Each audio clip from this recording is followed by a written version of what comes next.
तो तस्वीरों से तो आपने जायजा ले ही लिया होगा कि महाकुंभ को लेकर, स्नान को लेकर कितने विशेष इंतजाम किए हैं, क्या व्यापक तैयारियां मैप के जरिए आपको हम बताते हैं कि वहां पर कैसे कैसे आवागमन की व्यवस्था की गई है। पूरा का पूरा मैप संगम नगरी का बनाया है हमने यहाँ पर आपको समझाने के लिए, ताकि आप समझ सकें। देखिए, आज जो अमृत स्नान हो रहा है उसमें जैसे हमने आपको पहले बताया कि 13 अखाड़े हैं, उनके साधु संत के स्नान का सिलसिला लगातार चल रहा है। 40-40 मिनट का सबको समय दिया गया है और संगम तट पर वो स्नान कर रहे हैं। तो उनके आने की व्यवस्था क्या होगी, ये बड़ा अहम हो जाता है। ये पंटून ब्रिज जो है 7 और ब्रिज नंबर 6, इससे ये साधु संत यहाँ से, इस रास्ते से यहाँ से आएंगे और संगम तट तक पहुंचेंगे। यहाँ पर वो अमृत स्नान करेंगे।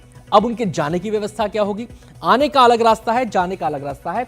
और ब्रिज नंबर 5 और ब्रिज नंबर 4 से, यानी कि 5 और 4 ब्रिज से वो अपनी वापसी करेंगे। यहां से अखाड़ों के संत आएंगे और यहां से साधुओं के लौटने का रास्ता है। ये तो हुई साधुओं के लिए व्यवस्था।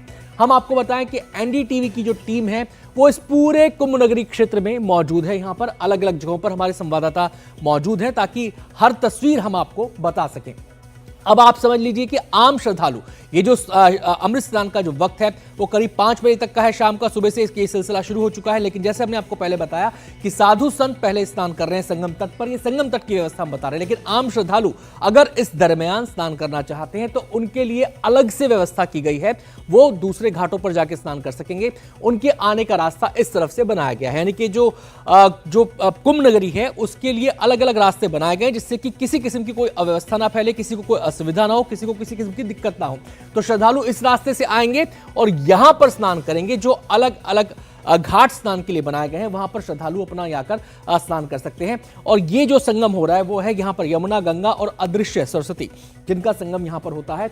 उस संगम तट पर फिलहाल जो अमृत स्नान कर रहे हैं वो साधु संत कर रहे हैं। तो ये व्यवस्था पूरी तरह शाम तक, जब तक अमृत स्नान का समय है तब तक जारी रहेगी। और इसका हर रंग, इसकी हर तस्वीर हम आपको बताएंगे, क्योंकि एनडीटीवी की टीम जगह जगह पर मौजूद है। तो इस मैप के जरिए आपने समझा कि साधु कहां से आएंगे, कैसे वो लौटेंगे और आम श्रद्धालुओं के लिए क्या व्यवस्था इस स्नान के लिए की गई है। और इसके अलावा भी और तमाम तस्वीरें हम आपको दिखाएंगे। इस मैप के जरिए हमने आपको बताया कि क्या व्यवस्था यहां पर है। अब कुछ तस्वीरें आपको दिखाते हैं। ये देखिए, ये पंटून ब्रिज है जहां पर साधु संतों के आप कतार में उनको देख सकते हैं। लगातार हम आपको बता रहे हैं कि साधु संतों के आने का सिलसिला लगातार जारी है। 13 अखाड़े हैं और उन 13 अखाड़ों के साधु संत लगातार यहां पर पहुंच रहे हैं। अदिति, बात की जाए तो यहाँ पर सुरक्षा के साथ साथ हर तरह का नियंत्रण किया गया है। चाहे आपकी कोई इंक्वायरीज हो, चाहे आपके रहने की कोई समस्या हो, चाहे आपका शौचालय का इस्तेमाल हो, चाहे आपके संगम तट पर नहाने की बात हो, हर तरह का इंतजाम यहाँ पर बहुत ही अच्छे तरीके से सुनिश्चित किया गया है। बहुत दिनों से महाकुंभ की तैयारियों का जायजा हमारे मुख्यमंत्री योगी जो है ले रहे थे। उत्तर प्रदेश के मुख्यमंत्री योगी यहाँ पर लगातार पहुँचते रहे हैं और सुरक्षा और बाकी जो पुख्ता इंतजामात हैं उनका जायजा लेते रहे हैं। और आज भी हम आपको दिखा रहे हैं, कल से महाकुंभ की शुरुआत हो गई और आज दूसरा दिन, और आज अखाड़े जो हैं अमृत स्नान सुबह 6:15 बजे से ही कर रहे हैं।